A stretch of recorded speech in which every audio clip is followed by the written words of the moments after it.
That word hallelujah means praise God. Actually, it means praise Jehovah or praise Yahweh. Anytime you have the Yah at the end of a word, it's short for Jehovah, Yahweh. And both the songs that we sang before the lesson today have that word in it. And be sure that the angels sing it with us as well. We will begin this lesson in the book of Luke, chapter 4. Luke chapter 4.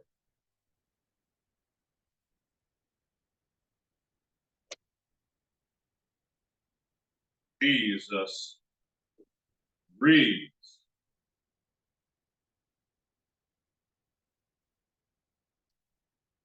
As I consider that statement, that's the only time that I can think of that it's recorded that Jesus actively read something. You know, that he wrote something with his finger from the book of John, chapter 5 or 8. I can't remember. 8. And in this text, he reads from a scroll in a synagogue in his hometown of Nazareth. And he reads the prophet Isaiah. Luke records this for us, and one unique thing about Luke, to give you some supplemental information as to what we're about to read. We are going to begin in verse 16. And we will continue all the way to verse 27 to get the whole story. And Luke is going to be the only of the gospel author to include this story in the narrative of the Son of God. One interesting thing about Luke is, according to some pretty good information that we have access to, Luke was actually a later convert into Christianity, meaning he was not an eyewitness of these things. But he spoke by testimony, not just of men and other eyewitnesses, but testimony of the Holy Spirit. And Luke is also known to be a Gentile man, meaning he was not a Jew. And so I find it to be very interesting that what we're about to find is Luke bringing great emphasis on two characters in history that we will consider. You will hear about them as we read this account. One was a widow during the time of Elijah, who was a Gentile woman. And then a man by the name of Naaman during the time of Elisha. Different from Elijah, by the way. But a man named Naaman during the time of Elisha, who was a Gentile man.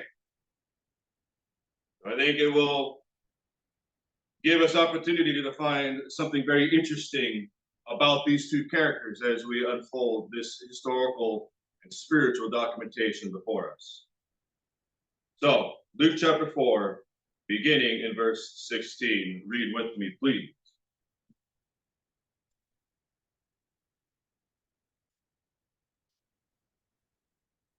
And he came to Nazareth,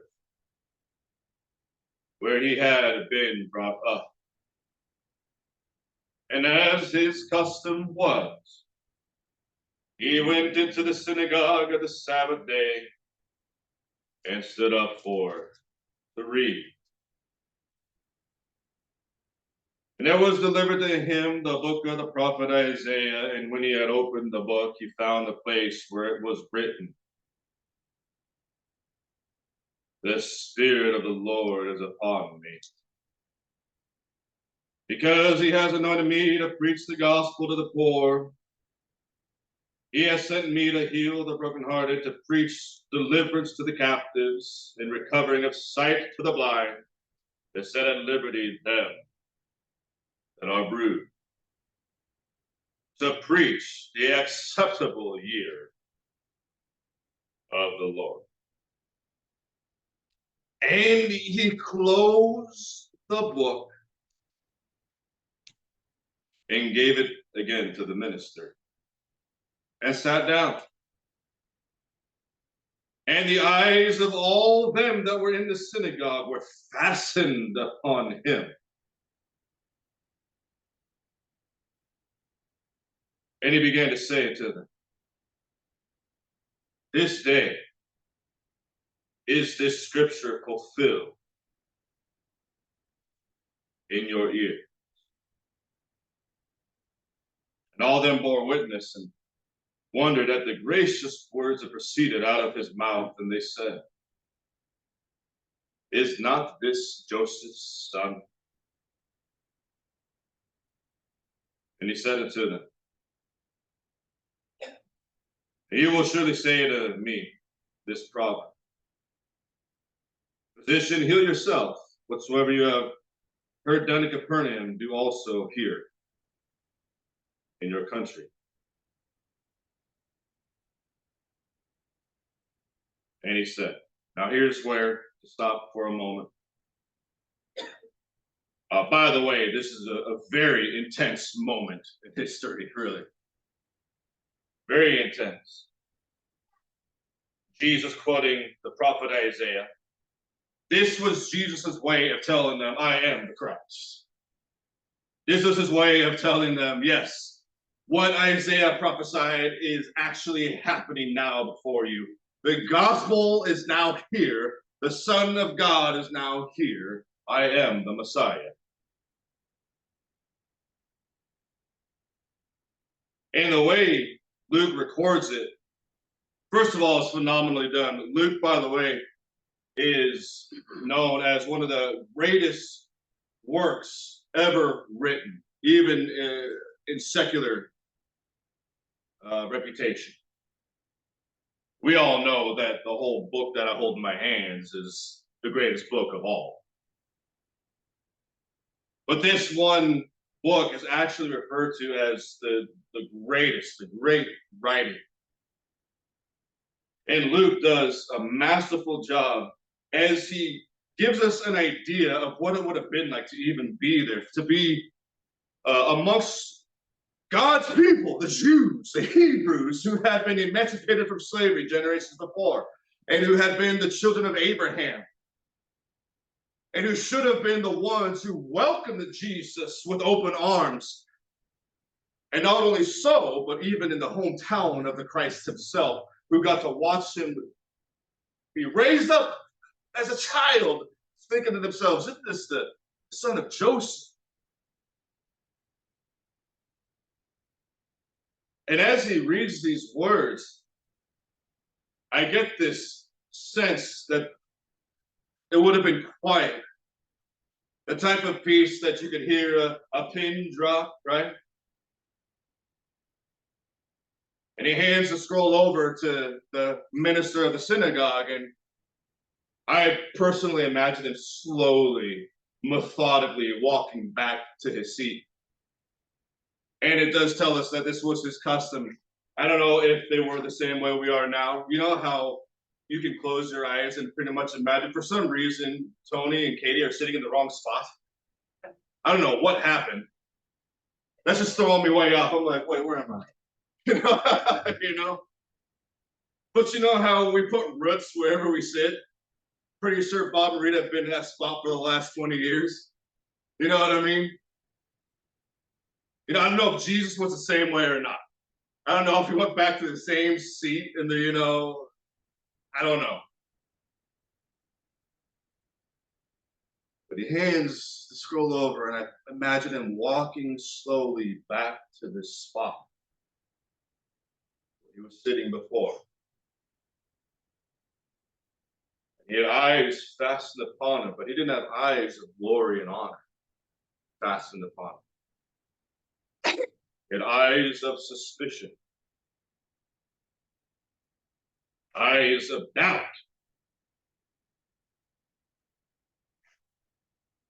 Yea, even eyes of hatred, jealousy, and envy.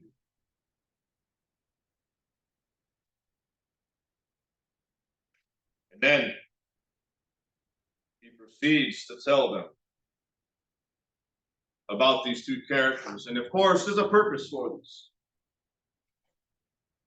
There is going to be a purpose for which he brings forth these two characters, because imagine now yourself and understanding and realizing that he is speaking to God's people. He is speaking to the people who take the time out of their Sabbath day to come to the synagogue and to honor Jehovah, correct?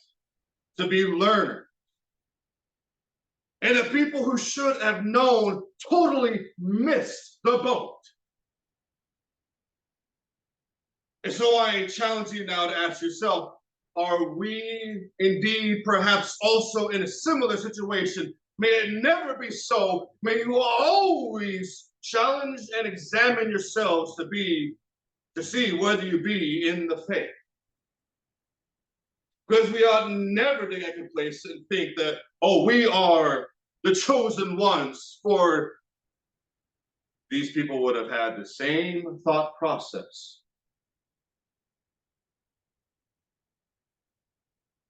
And therefore, Jesus brings forth examples of two people who you would not expect to be people who would be able to be recipients of the grace of God. But yet indeed they were. Let's read what Jesus says about them. Verse 24.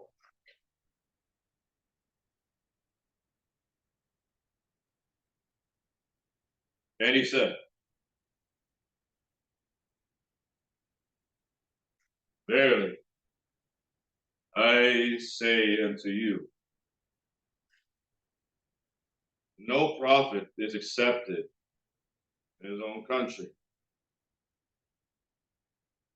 But I tell you of a truth, many widows were in Israel in the days of Elijah. Now I want you to really stop and think about this for a second. Jesus did not have an amazing connection with the audience at this moment. They didn't like what he was saying. He wouldn't get any amens. He didn't get any positive feedback. They didn't like what he was saying. It wasn't one of those inspirational moments, you know. It was awkward. It didn't feel good.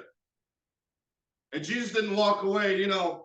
So there's many times I walk away from the pulpit. Sometimes I'm like, yeah, I feel pretty good about that one, you know. And sometimes I walk away and I'm like, man, what went wrong? You know, I feel kind of weird and awkward. That happened. This was one of those moments where Jesus was getting crickets.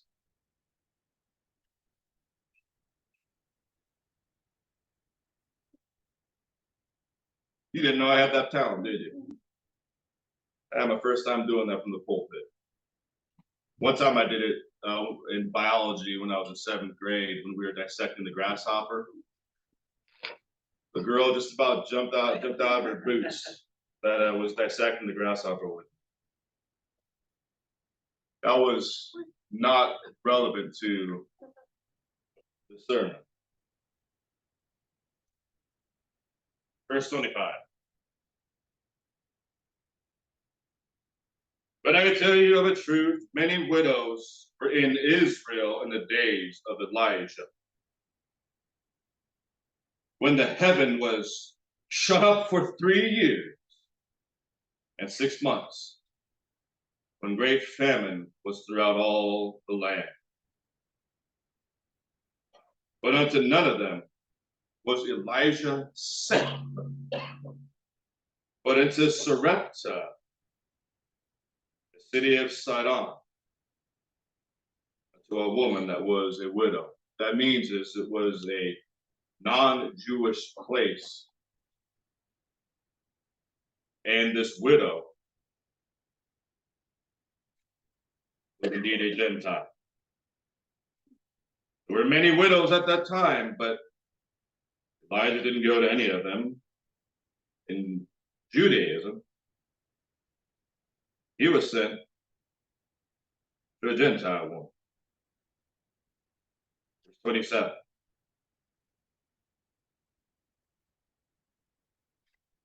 And many lepers were in Israel in the time of Elisha, the prophet. And none of them were cleansed, but Naaman, the Syria. Again, Jesus specifying that he was a man of Syria, which actually, during much of Jewish history, was an enemy of the Jews.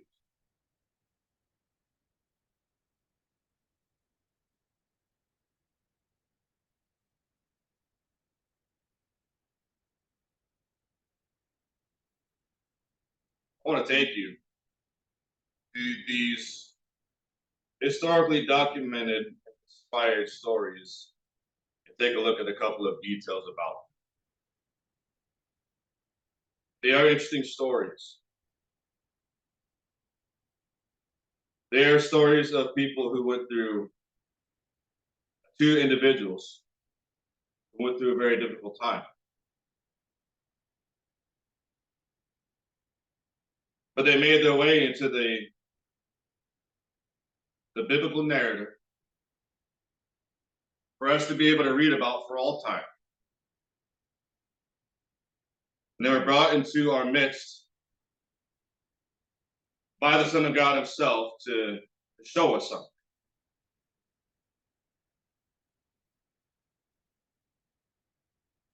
And as I had studied about these two individuals, I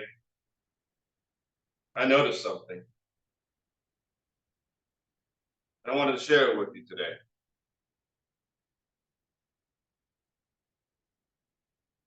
Even though I had made reference to the fact that in a metaphorical way, those of us who congregate in such a way as we are now here today are likened to the same audience that Jesus had. For we claim to be God's people. But the challenge is for us to never take for granted being God's people. And to know and understand and realize that God's people must act like God's people. And it is never appropriate for us to ever lose sight of who God is and who we are in his presence. Yeah. And to know that to be called out, as was said in the prayer before the lesson here today, let us also be truly the called out, which means we are to be a peculiar kind of people, a different kind of people, a people that never lose sight of who God is, who never stop realizing and knowing God in all aspects of life.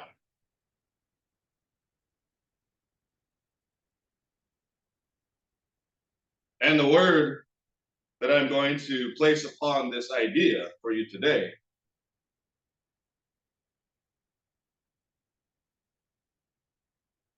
is hope. About hope.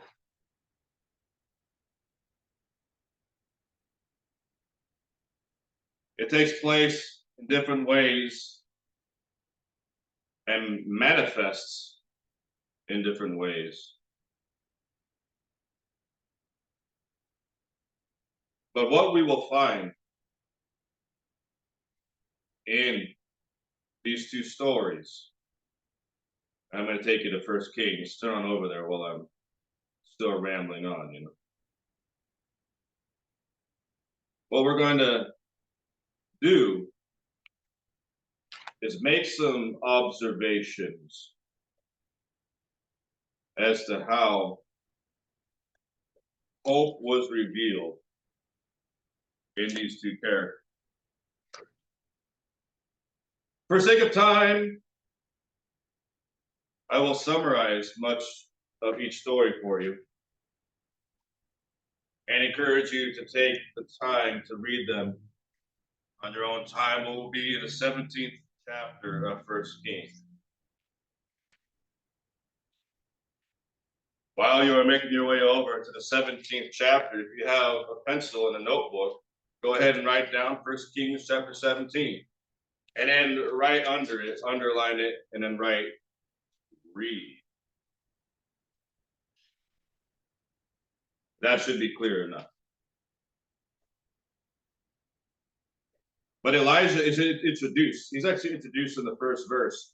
One of the funny things that I've always considered about Elijah is the fact that he really has hardly any introduction. He just kind of shows up out of the blue. And that's actually where a lot of the prophets are presented. They just kind of show up. And he shows up during a extremely dark time in Jewish history. And as a result of his prayer, during the time that the children of Israel, and he, of course, is in Israel. This is during the divided kingdom, the northern kingdom and the southern kingdom. He is spending his time in the northern kingdom.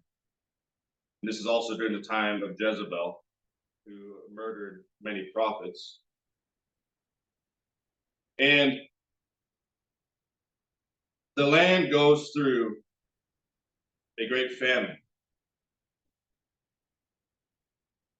And Elijah was no exception to the difficulties of going through a famine. He also lacked food. And he was also getting pretty thirsty as well. And so what ends up happening is God just sends him to one particular widow lady. And this widow woman was instructed to take care of her. She's getting ready to run out of her last meal. It's going to be it. And then she actually tells Elijah, I don't have any more. I can't feed you anymore. She says, we're going to make this last, morsel of bread. My son and I are going to eat it, and we're going to die. That was her plan. Like she had planned on just go ahead and dying.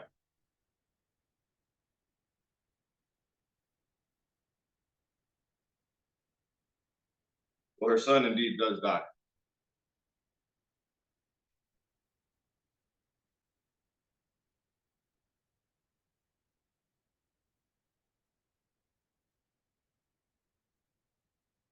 And then verse 19.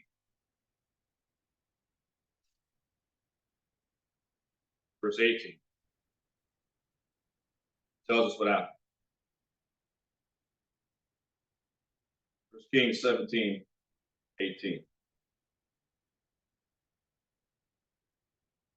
She said to Elijah, what have I to do with you, O thou man of God?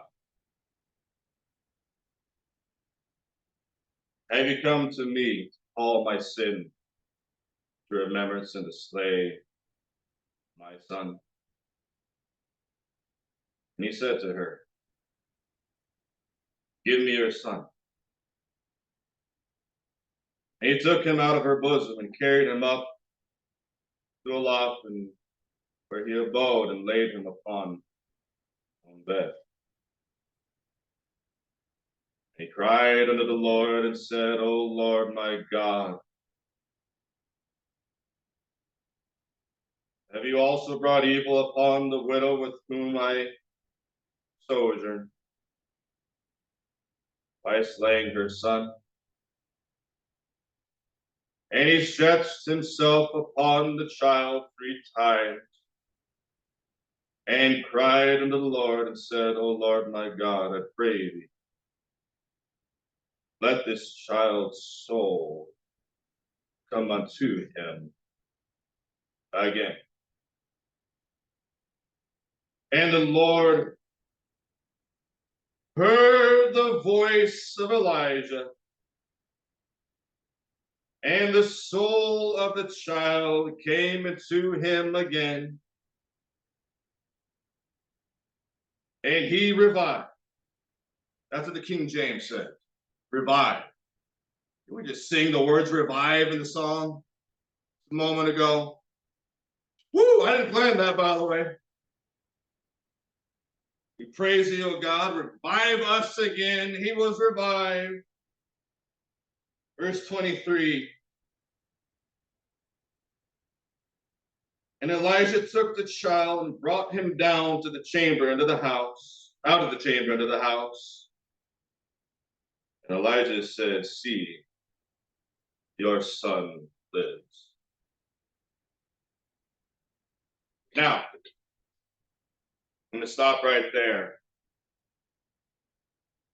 And even though you don't need me to, I'm going to say a couple of things about it. Because you already, as intelligent human beings, are able to vicariously experience this with this woman for a brief moment. Realizing and understanding that even though you've already seen some miracles as a result of Elijah, even though you've already experienced some amazing things being with this man of God, when her son was taken away, she struggled. She struggled with that. She went through a moment where she actually says to Elijah, what's the point anymore? But that doesn't mean she didn't have hope before, right? Had her up since you had her down.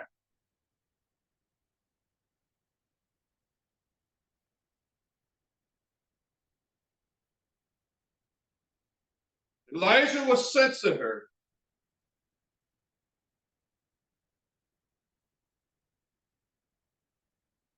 And the God, the Jehovah in heaven, heard Elijah and responded. And then she was able to see something. And this is what happens. This is what the woman says. Now, this right here is the pivotal moment that I want you to walk away with. The rest of it is all good. But verse 24 is what I really want you to focus in on with. The woman said to Elijah,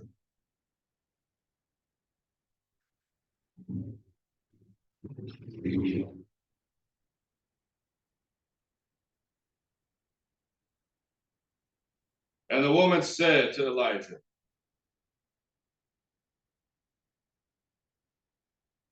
now by this, I know. Woo! You see that? Did you see that? Now by this, I know. Man, what did she not know before by seeing the good stuff? Didn't she know before too? Have you not been through the same thing where you have your ups and your downs? But how many times has God shown himself to you? Over and over and over again. You pick up this one every day. You will never walk away without saying, now I know for real. See the miraculous word and the power of God coming forth out of this text every day. Make sure that you never go a day taking for granted, not knowing that the life of God is what is within you. Every breath you have, you want to say, am I breathing right now? Now I know that God is with me today. Now I know.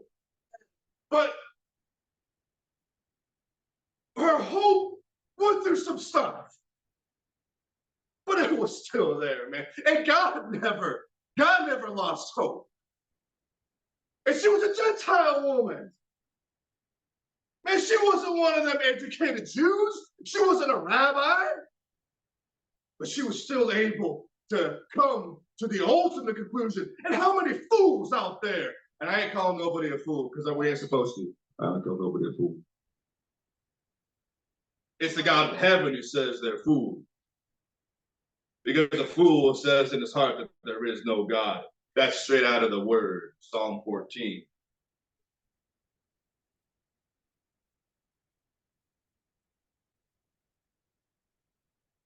How many fools out there can open up their eyes and see the creation and to say there is no God? How many fools out there can open up the words proceeding forth from this book that we have and think to themselves, is God real? How many fools still worry about stuff? How many fools hear the words of God and don't do it? You see, that was the problem with these Jews. They could see, but they didn't know. They could hear, but they couldn't perceive. This woman, she saw it. And boy, she said, man, now I know. Now I get it.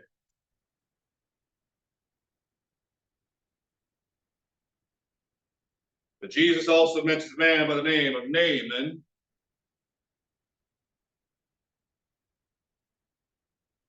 Naaman was of Syria. 2 Kings, the very next book, 2 Kings, chapter 5.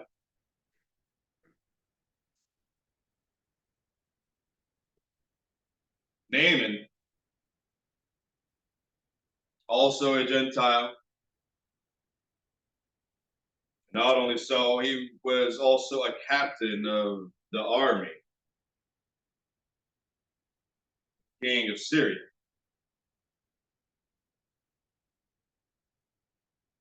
This is during the time of Elisha.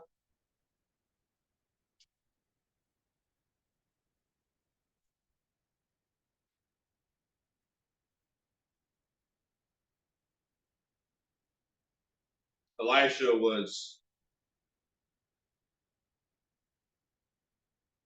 like a student of Elijah, or what's the word I'm looking for? The next guy. I try to use real eloquent language. The next guy. And Elisha was sent to this man because he had leprosy. And word gets around, and Elisha is told, the messenger comes to him, and the king of Syria. And some of these people are like, well, there's a prophet in Israel, right? Maybe he can do something about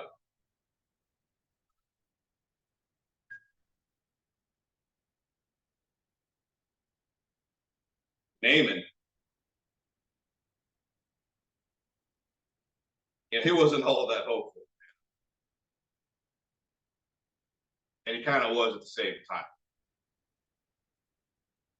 Kind of like a lot of you, probably. Kind of like me. Well, we know and we have hope, but we also kind of wonder and doubt sometimes.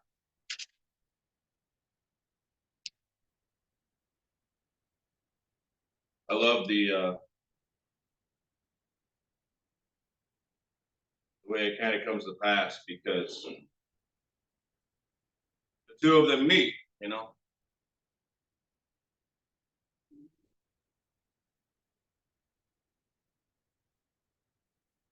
They had a messenger. The messenger tells Naaman to do something. I'm going to read with you verse 10. 2 Kings chapter 5 and verse 10.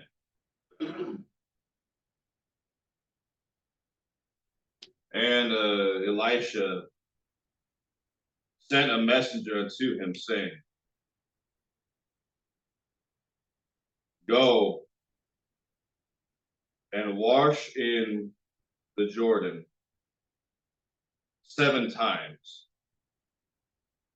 and your flesh shall come again to thee. You shall be clean. So this prophet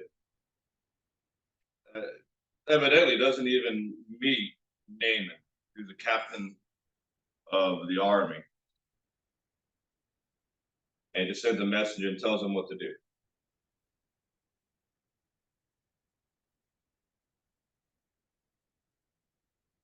Now, I don't know what's happened in the mind of Naaman. All I can figure is he's similar to humans now,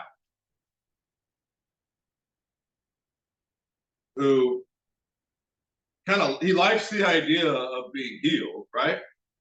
I mean, wouldn't anybody like the idea of being healed? I got these like sores all over my body right now, and I'm really annoyed by this. I'm supposed to be a captain. I'm pretty much going to lose my position of power. I mean, I don't know what to do. I don't know what to do. This really stinks. I mean, I would just love to be cleansed. That would just be fantastic. And there's this kind of a glimmer of a hope, And he's probably thinking like, hey, all right, I might actually be healed. Like I've heard about this kind of stuff, but I've never really seen it with my own eye. But I've heard of it, right? And this clown walks up to me and tells me to go to the Jordan River and to wash 7 times. And this is what it says in verse 11. And Naaman was angry, it says, and went away and said, Behold, I thought.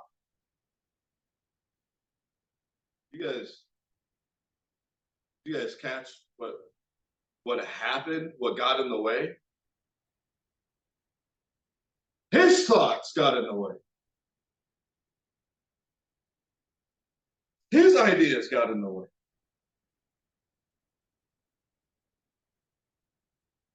And he goes away, and guess what? He doesn't do it.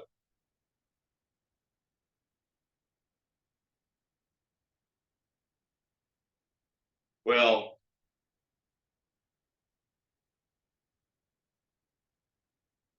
he eventually changes his mind. Decides to go ahead and do what the prophet said. Take a look at it.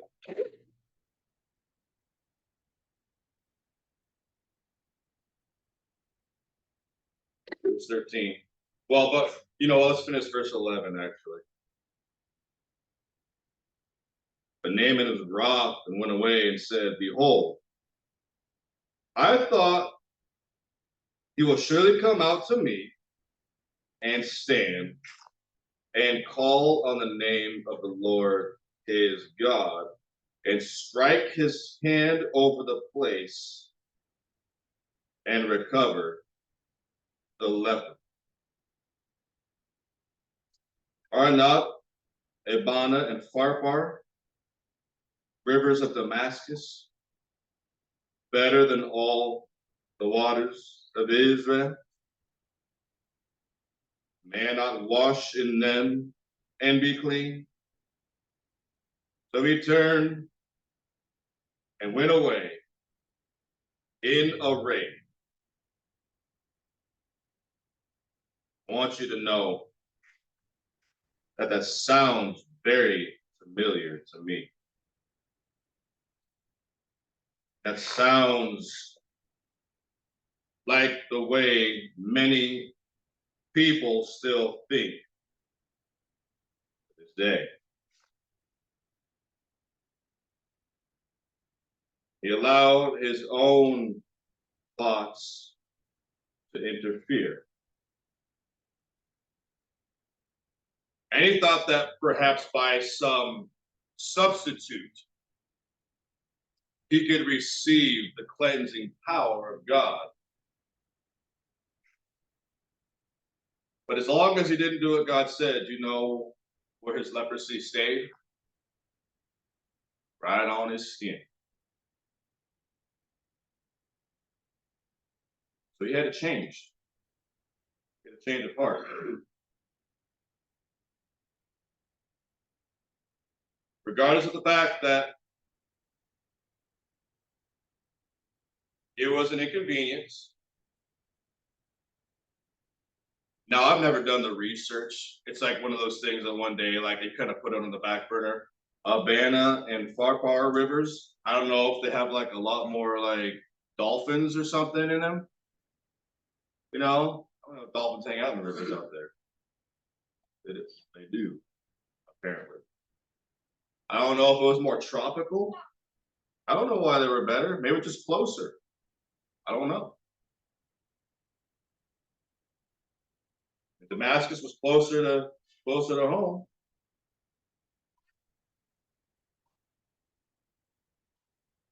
Well, eventually, his buddies come along and tell him, "Yo, dude, just do what he said." And that's kind of like the idea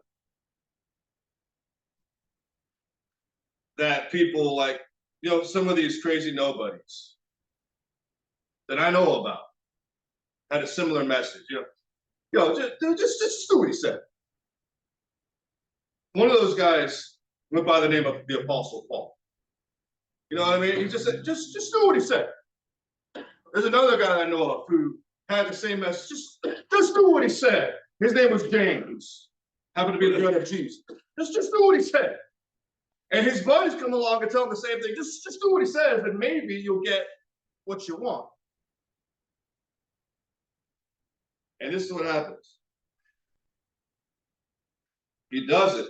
Verse 14. He went down and dipped himself 7 times in Jordan, according to the saying of the man of God.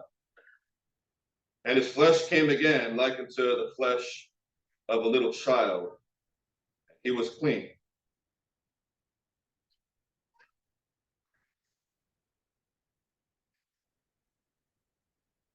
So he, just like the widow, receives a blessing at the word of the God of heaven.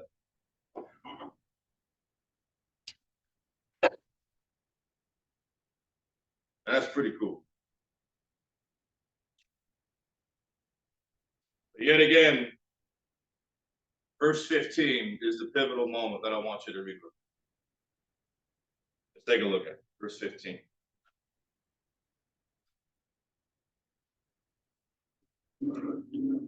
And he returned to the man of God, he and all his company, and came and stood before him, and he said, "Behold, now I know." Does that sound familiar? Do you remember what the widow woman said when her son came back to life after she had just gone through a difficult time, a struggle, a moment where she was wondering, what is this prophet even doing here? Why are you here? Did you come here just to expose my sins so that my son can die?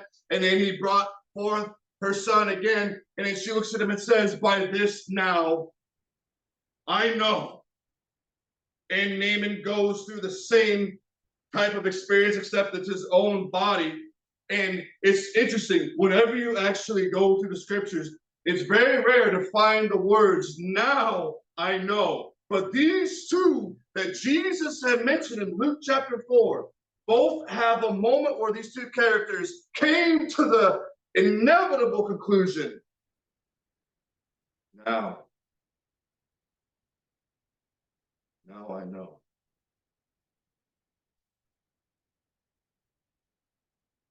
So I know that just like these two characters, things ebb and flow.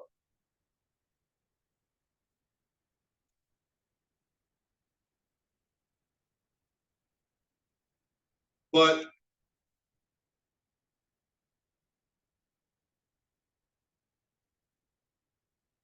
he gave this message to God's chosen people. And I think that just maybe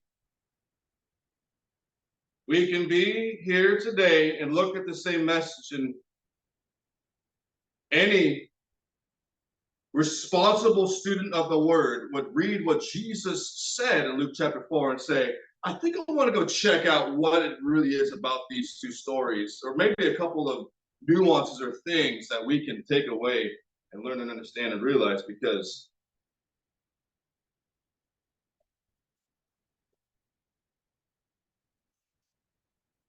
I know that every one of you believes that one day the Lord Jesus is going to return. I know that you believe that what's recorded in the New Testament in 2 Thessalonians, and what's recorded by the prophets, and what's recorded for all time for us to read, is that one day Jesus, at the sound of a trumpet,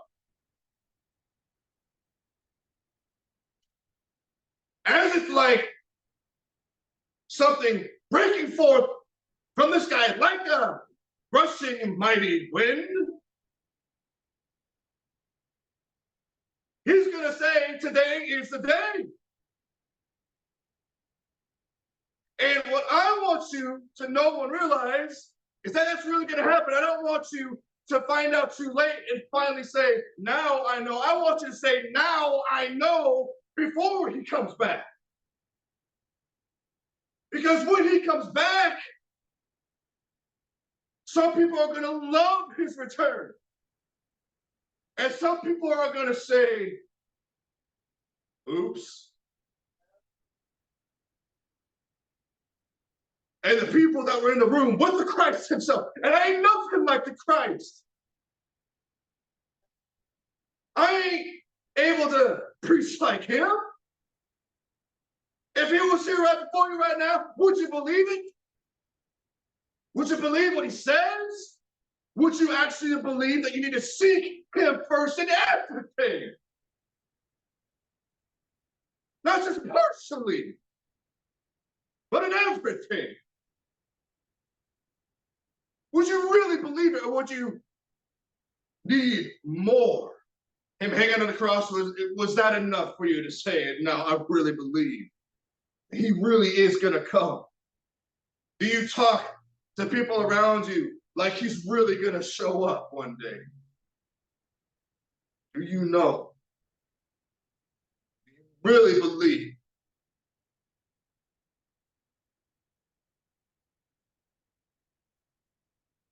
There is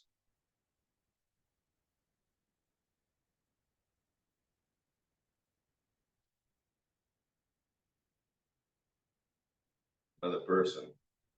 Luke 23.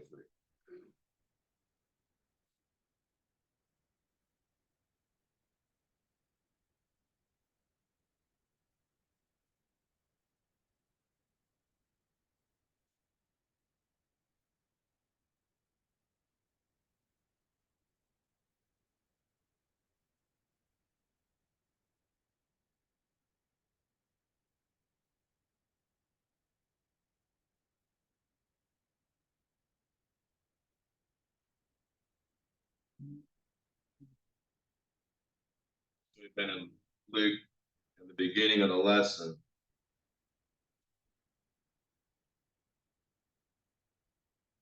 And we're in Luke again. But instead of the front side, we're on the back side of the book of Luke, chapter 23. Jesus was just crucified. And the earthquakes, The heavens are darkened. He speaks the words. Father, into your hands I commend my spirit. And verse 47 says, now when the centurion saw what was done, he glorified God, saying, certainly this was a righteous man. And that is a very similar conclusion that another Gentile man was able to come to. Which you could say in other words, the centurion says, now I know. Certainly, this is for real. Now I would venture to guess that this centurion man's life was changed because he came to a realization that what God says really does come to pass. You can hope in that. And that kind of knowledge gives us great hope, regardless of anything. If you're a Gentile or any other flavor of being human,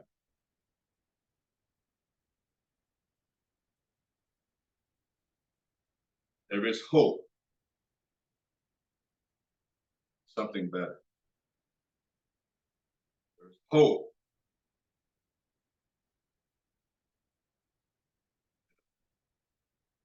A better place to be one day.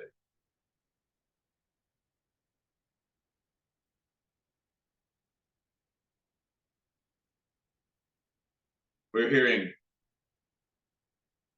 a lot of rhetoric and stuff, weird things going on in the world around. Forget all that stuff. Put your affections straight up into the heavens. I don't know what this life has in store for us.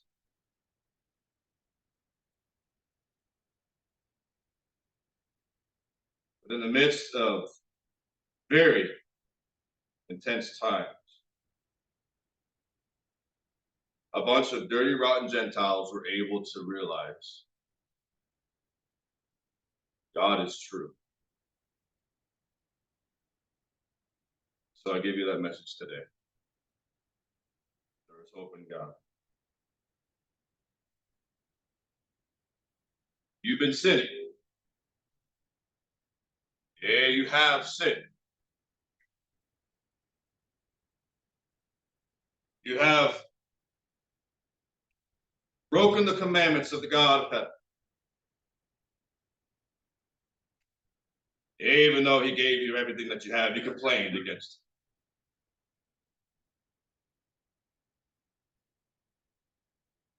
him. You have put other gods before him. For every time you cheat on God, you put a God before him.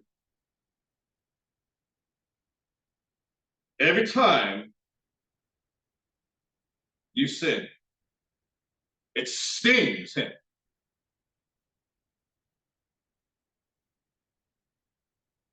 And so I ask you today to sincerely contemplate the question: